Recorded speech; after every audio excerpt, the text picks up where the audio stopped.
Ребят, всем привет! Продолжаем наши разговоры о советской технике, об особенностях. Значит, в перспективе, следующее видео я хочу снять про Маяк 233, но сегодня немножко не об этом. А сегодня поговорим про решение одной из проблем, с которой можно столкнуться, приобретя, катушечный магнитофон, старые ленты с оригинальными записями, аналоговыми еще с пластинок или там с других, с микрофона и так далее, там с других магнитофонов. У меня оказалось несколько таких лент, и, давайте по порядку посмотрим, что у меня было, что я сделал и к чему это привело. Собственно, одна из таких лент у меня перед вами на столе. Это лента 520, даже не 525, а 520 метров. Производство Тасма, Казанское производственное объединение. Значит, такая аутентичная лента, видите, сделана по ТУ там 77 года.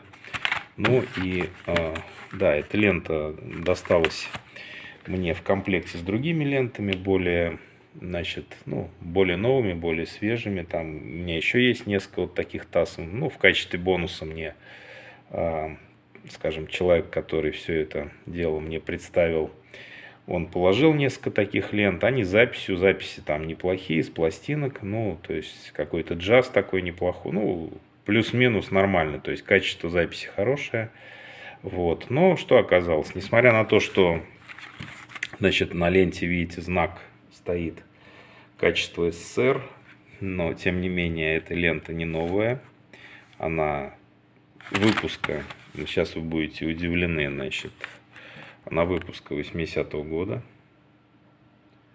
То есть выпущена в 80-м году. И, соответственно, этой ленте, благодаря нетрудным подсчетам, можно определить, что фактически 42 точно, 43 года.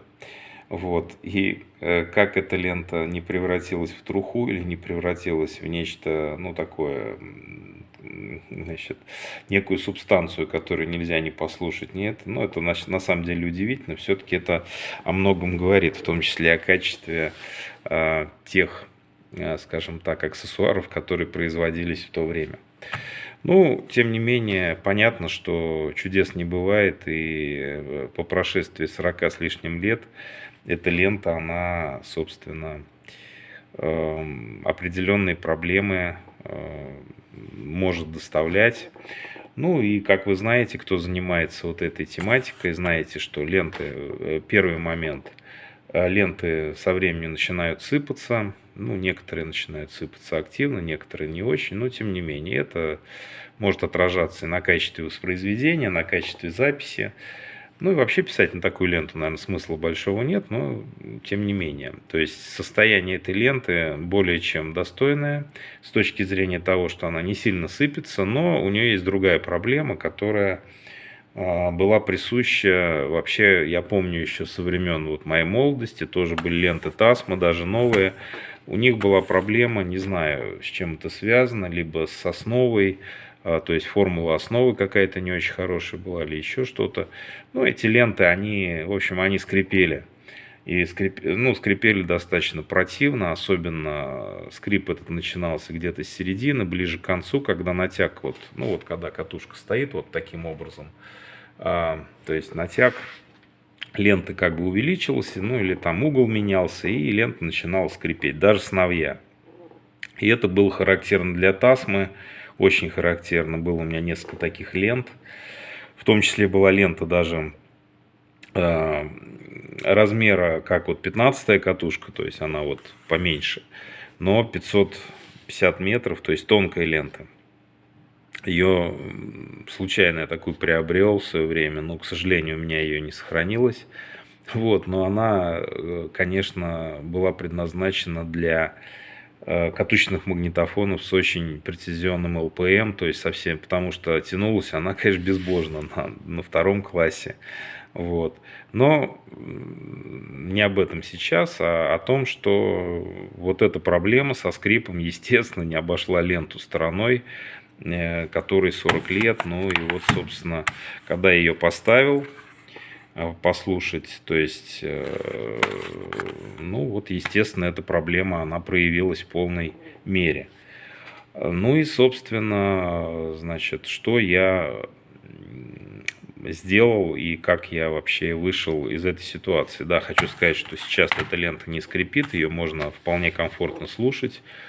Понятно, что кто-то может сказать, что все это надо давно выбросить в ведро, но кому надо выбросить в ведро, собственно, тот и выбрасывает в ведро. А кто некие такие артефакты вот у себя хранит и иногда как бы их включает и слушает, ну, это просто прикольно. Просто кому-то это нравится. Мне это нравится, я иногда это слушаю. Ну, и вообще просто это, ну, вот эта тематика меня интересует, ну, по разным причинам, не буду здесь никого уговаривать. То есть, кто хочет выбросить в ведро, то есть, может, собственно, это сделать, это его право. Вот, ну, давайте посмотрим, вот она в каком состоянии. То есть, для 40 лет, кстати, очень даже достойное состояние этой ленты. Ну, вот в ней сохранилась оригинальная, значит, оригинальная бумажка, которую, видимо, человек, ну, предположительно, вот в эти же годы, то есть я не думаю, что эта лента там была произведена в 80-м году, вот, но, значит, человек там много позже это записал, то есть где-то было это, да, действительно, где-то начало 80-х, то есть человек записал вот, собственно, это некий джазовый концерт достаточно известных исполнителей. Это Дюк Эллингтон, Бобби Хакет, с одной стороны. Ну вот, смотрите, аккуратно ручкой написано. Даже я могу предположить, что, скорее всего, это женщина, ну, видимо, с оригинальной пластинки. А на другой стороне Элла Фицджеральд и Билли Холидей, тоже достаточно известные исполнители. Как я вам хочу сказать, здесь, собственно, запись, ну, она записана с пластинки. И первая и вторая сторона, качество записи очень неплохое, то есть на неплохой аппаратуре записано, ну, то есть, и это чисто аналоговый звук. То есть, вот, аутентичный пакетик родной, тоже ничего с ним не случилось за 40 лет. И вот она выглядит, посмотрите, то есть, ну, как бы визуально у нее неплохое состояние, да, то есть, как бы, вот, сама лента, конечно, ну, она не новая, это понятно, даже с учетом. Вот, если посмотреть начальный, как бы, вот ее, то есть, вот, поверхность, ну, кому это интересно, сейчас фокусируется, сейчас, то, конечно, она попользованная, но никаких таких, вот, даже в самом начале, обычно в самом начале, вот, какие-то артефакты, там, если она сыпется сильно, ну, не может настроиться, к сожалению. Вот, то есть она как бы в таком достаточно неплохом состоянии, ну, вот, но, тем не менее, когда я ее поставил, ну, вообще это вот рекомендация, кто будет этим, ну, кому эта тема интересна, кто будет заниматься или кто только планирует этим заниматься, значит, когда вот такая катушка вот у вас появляется, то есть с лентой, неизвестно, где она хранилась, где она была, то есть желательно ее первично, то есть перемотать вперед-назад для того, чтобы снять внутреннее напряжение и, ну, там, то, что сыпется, оно отсыпется, как бы это. Вот, ну и, собственно, я ее перемотал, ну, поставил, включил на прослушивание, и, естественно, она начала жутко скрипеть, ну, в какой-то определенный момент, где-то середины катушки и фактически до конца. Ну, в моей молодости были определенные рецепты, как избавиться от скрипа, но все эти рецепты, я подумал, что, ну, основной там рецепт это было, вернее, два рецепта было. Один рецепт это керосином ее, значит, закеросинить, то есть промазать. А второй рецепт, это, который сейчас там достаточно активно разгоняется, это white спиритом ее тоже вот обработать, и она там, ну, как бы перестает скрипеть. Оба эти способа мне показались, мне еще тогда казались они достаточно такими радикальными, но что-то не хотелось мне вот это вот осуществлять, потому что White Spirit все-таки растворитель, он пахнет, потом рядом с магнитофоном работать с White Spirit это можно повредить, ну, то есть ее надо обрабатывать же в каком режиме, в режиме перемотки все равно, то есть прижимать там тампончик, собственно, значит, с white спиритом, ну и можно повредить панель. И вот получилось так, что случайно на глаза мне попалось, я в машине там что-то искал, и мне попалось вот на глаза вот такое интересное средство. Значит, вот оно. Это реставратор покрышек американский фирмы Dr. Wax. Я не знаю, сейчас оно продается или нет. Это я покупал достаточно давно. Значит, он интересную формулу имеет. И на самом деле, как бы у меня мысль появилась, а не попробовать ли ленту обработать вот этим реставратором. Вроде, казалось бы, чушь собачья. Ну, понятно, что в основе какая-то химическая история. Вот. Но, пользуясь на машинах, я обратил внимание, что вот у меня, ну, уже достаточно давно вот это, скажем, коробочка, да, то есть вот этот флакончик. Но я им активно достаточно пользуюсь, и когда начинается вот скрип резиновых уплотнителей в машине или там где-то вот подобные сюжеты, я им обрабатываю вот эти уплотнители. То есть просто брызгаю на поролончик немножко и прохожу вот это все. Вот. И самое интересное, что он не просто, вот как, например, силиконовая смазка, она, ну, как жирный такой слой оставляет, тоже можно, как бы, она постоянно жирная. А вот этот реставратор, он интересен тем, что он, короче, после обработки он, собственно, значит, через какое-то время он превращается в тонкую такую, как бы, пленку, ну, вот такую достаточно гладкую, и надолго это сохраняется. Думаю, дай-ка я попробую ленту обработать, что терять-то нечего, собственно. Ну, не получится, выкину ее и все.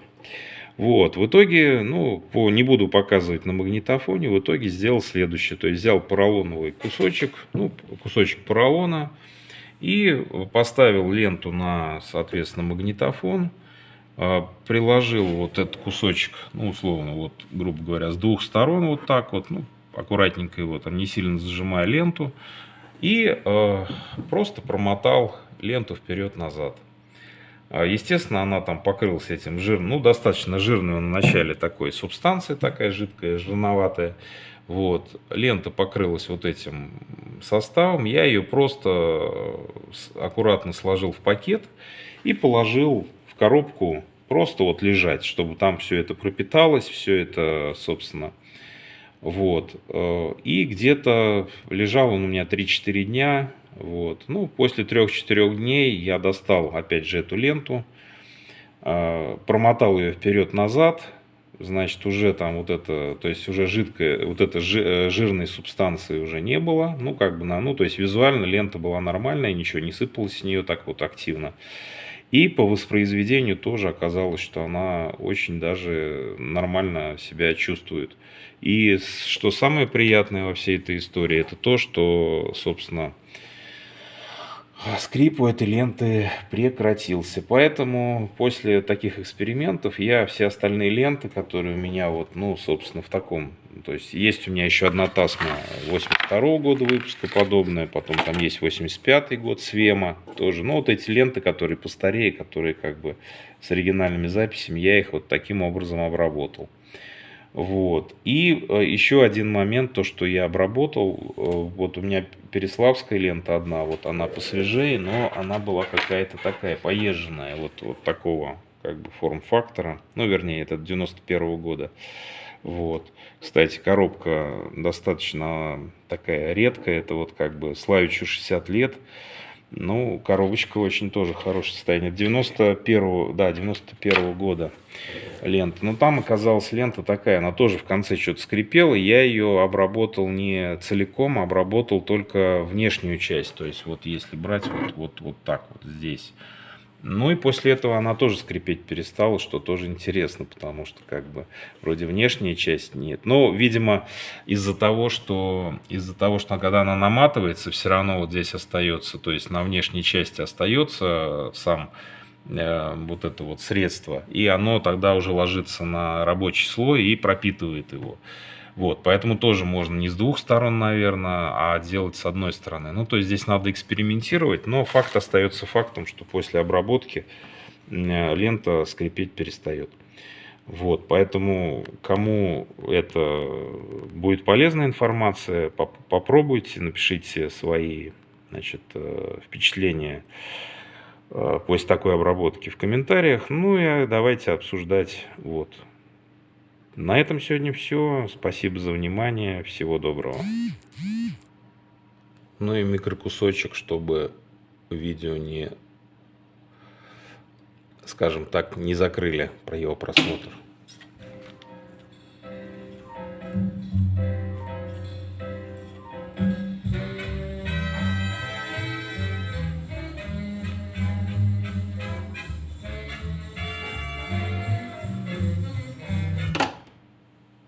На этом все. Всего доброго. До новых встреч.